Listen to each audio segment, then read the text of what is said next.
evening, Bahamas. You're tuned into NB12 Weekends, broadcasting from Cable 12 Studios on Robinson Road. Coming up tonight in news, the opposition questions efforts to prepare for Junkanoo Carnival. This as the Ministry of Tourism outlines its marketing strategy. One of the country's newest pilots to take the sky hasn't even graduated high school yet. We test drive an eco-friendly car, how you can get local produce delivered to your door. Plus, as always, we count down the top quotes and news this week. I'm Paige McCartney. We've got those stories and more straight ahead on NB12 Weekend.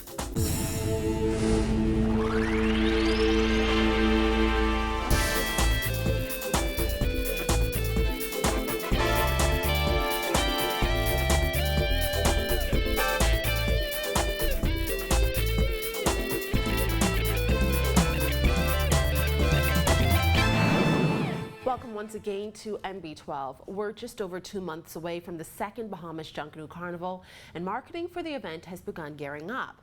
But is it too late once again to attract the number of tourists needed to make a profit that would trickle down to various sectors of the economy?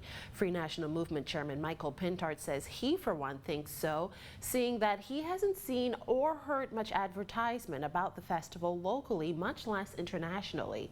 And once again, he said late planning is causing government to make the second Junkanoo Carnival a failure. Here's Cal Joaquin with a report.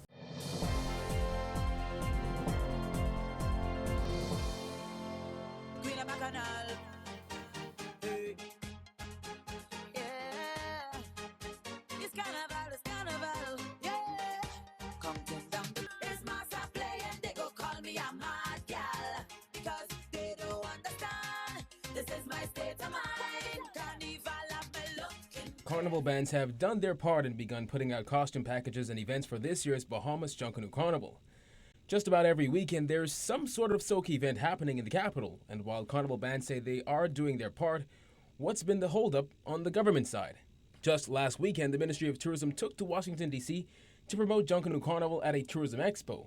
But just how effective is this last-minute marketing? If you are just now in February going to persons overseas to get them to make firm commitments in significant numbers to be here in less than 3 months, it seems unreasonable that you're going to hit any targets. In fact, I mean, the government is really not serious about this matter. We know that Junkanoo Carnival went $4 million of a budget last year, and Tourism Minister Obi Wilchcombe has indicated that the budget will be much lower the second time around. But Pintard questions, when will the Bahamas begin seeing returns from Carnival if the government fails to effectively promote the festival internationally? One of our criticisms last year was, if you are interested in putting heads in beds, which was the original idea stated by the Prime Minister and the Minister with responsibility for culture and tourism, is that there's a need to stimulate the cultural sector, pump money into small and micro business enterprises, so that we might attract thousands of visitors from overseas. In the months leading up to Junkanoo Carnival last year, Festival Commission Chairman Paul Major told members at the Bahamas Business Outlook that even if every Bahamian were to attend Carnival, they still would not make a dollar. But as we got closer to the Carnival date, the focus shifted to getting more Bahamians to participate in the event. In addition to that, Pintard said there are a lot of unanswered questions from last year's Carnival. It would have been very useful for the organizers, for the government, to lay out what the macro plan is for Carnival and what the targets that they expect to achieve. And then there's the debate as to whether Junkanoo Carnival is getting more focus or attention from the government than Junkanoo. He asked if this is the new official festival for the Bahamas. Right now, given the level of resources being pumped into Carnival, any objective observer would have to say that this is now the main cultural expression of the country. Because to say that Junkanoo is, but when you look at the kind of allocation of resources that Junkanoo receive versus this, I mean, it's laughable. You're not serious when you make the case that Junkanoo is important, but the bulk of your resources is going to another event. The Music Masters semifinal will take place in Grand Bahama sometime in April. But as for the headline act, we still don't know who that will be, but that will take place during the actual Bahamas Junkanoo Carnival Festival from May 5th through the 7th. Reporting for NB12, I'm Kyle Joaquin. Well, as the countdown to Bahamas Junkanoo Carnival continues, the Ministry of Tourism has big plans for festivities this year as it takes over marketing and promotions in an attempt to take the Bahamas to the world. Tourism Director General Joy Jibrillou said the ministry is focused on capturing international attention to showcase Bahamas Junkanoo Carnival even better the second time around. Here's Simone Davis. With Bahamas Junkanoo Carnival just about 2 months away, the Ministry of Tourism has already started its international marketing strategy to bring more tourists into the country. Tourism Director Joy Jibrillou said since tourism took over the marketing and promotions of Carnival, she has already seen an increase in flight and hotel bookings during the Carnival date. She also noted that the ministry's marketing efforts are separate from the Bahamas National Festival Commission's campaign. As we know, the Bahamas Junkanoo Carnival actually is the oversight for that is the Junkanoo Commission, Bahamas Junkanoo Commission.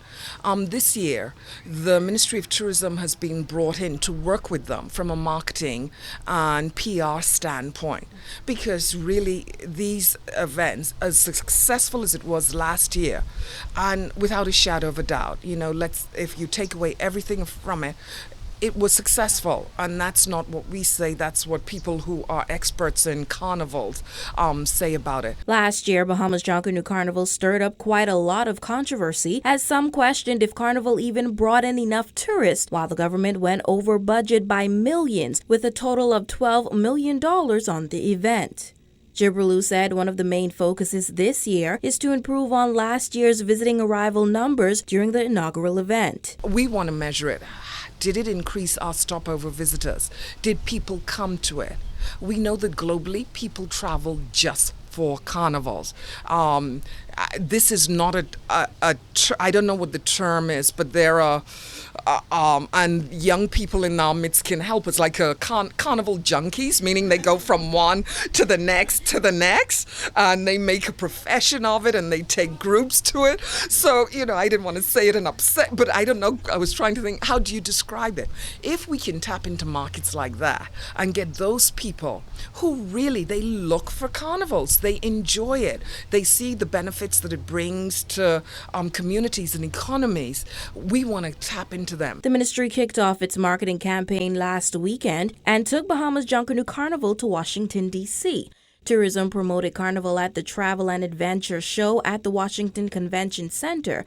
Jibrillou said the show attracted thousands of travelers from across the world, which they also plan to do during the Carnival season. More importantly, we want to let people know around the world. It's all well and good for us to put on a carnival, but if people don't know about it, how are they going to come? What are they coming for that they don't know they're coming for? So as we go out as the Ministry of Tourism and we're doing our sales promotions and letting our tour agents, tour operators and travel agents, our consumers know about the destination, the product offering that we offer. It just makes perfect sense to talk about Carnival. You mentioned Washington. Massive success. We had some Junkanoo Carnival models there. We had music going. I heard we stopped the show and everyone was drawn to that. The level of interest and people saying, okay, we weren't aware. But yes, this is something that we would like to sell. She said the ministry is seeking other countries and events appropriate to showcase Bahamas Junkanoo Carnival. Reporting for NB12 Weekend, I'm Simone Davis. Well, shifting gears, Mike Hall MP V. Alfred Gray's outburst in the House of Assembly on Wednesday night, where he advised Fort Charlotte MP Dr. Andre Rollins to go to hell, was very disturbing, according to DNA leader Branville McCartney. McCartney also hit out at Gray for flip-flopping and speaking an untruth regarding the judicial interference claims leveled against Gray last year. Dana Smith reports. It's more than a flip-flop, it's an untruth. It's untrue. And I know as a fact because I met with the parties involved right in this office. I met with the mother right in this office who reached out to the minister to ask the minister to help. And the minister did say that he had made a call. He's out of order. That should not happen. He should have been gone. Gray landed at the center of a judicial interference investigation last year after he confirmed he called Island Administrator Zephaniah Newbold to inform him he could grant bail to a convicted man. However, in Parliament on Wednesday night, Gray said he never called Newbold regarding any case. He said he only asked if an injured man would be allowed to see a doctor.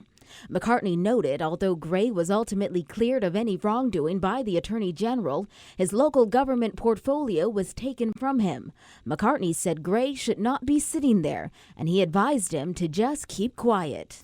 Oh, he's been very popular and very mouthy these days since the Attorney General determined that there was no case answer in his matter when he interfered with the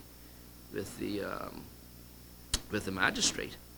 But I find that curious because the Prime Minister took away a portfolio from him while the investigation was going on, but failed to give it back to him after the investigation.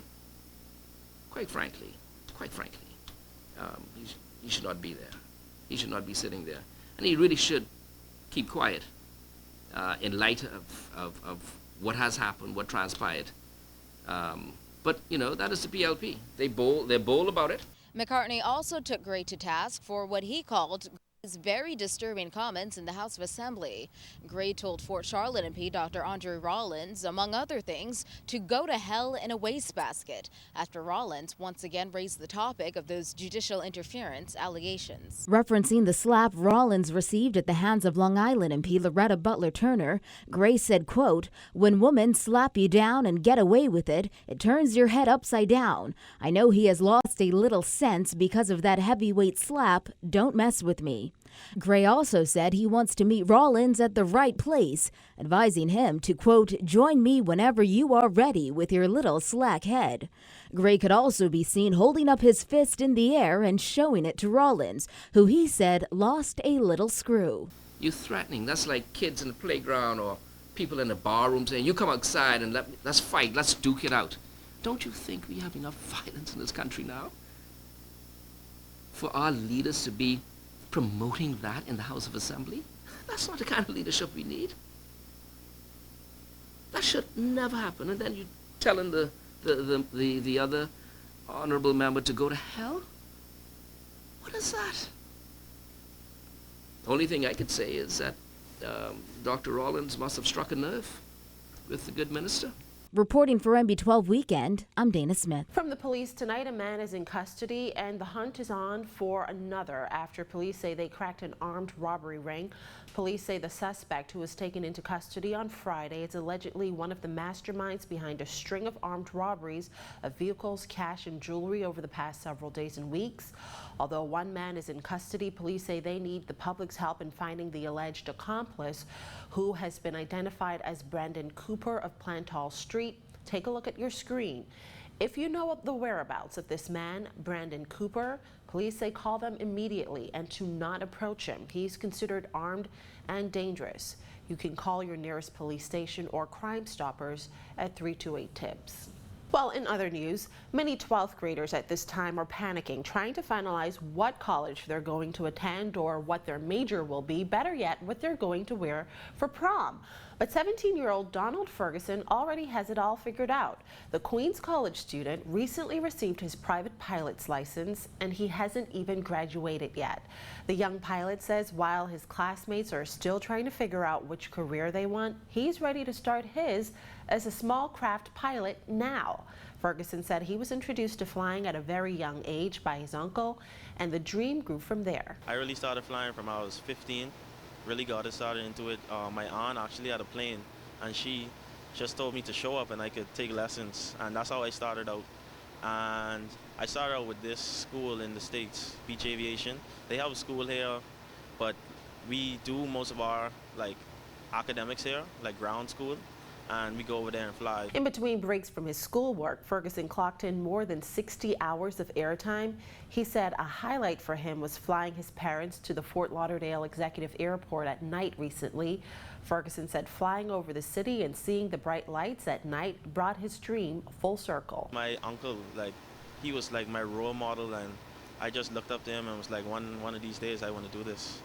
So what does it entail? What does the whole process of getting your license entail? And how did you manage to do that and go to school every day and keep on top of your schoolwork? Right now, I don't even know how I did it. I mean, I did it every Saturday from I was about 15. First time I flew a plane by myself, I was 16 years old. The teen has to wait until he's 25 to take an advanced piloting course, but in the meantime, he's preparing to make a career of his flying dreams. He said he's inspired by local industry pioneers and hopes to take over from them with his own airline someday. It is something I want to achieve. I want to actually start my own thing, like those guys, Randy Butler, Captain Michael Carey. Right. The Queens College student says if you're a kid with a big dream, nothing is possible without hard work. My encouragement to everyone out there is just work hard, because this was a long and tiring process. It wasn't just overnight. And I actually have to give credit to QC, because they actually instilled in me that you have to work hard to obtain what you want in life. Because you see all of these students go across the stage with A's, but they worked hard. So that's my inspiration, just everyone work hard for what you want.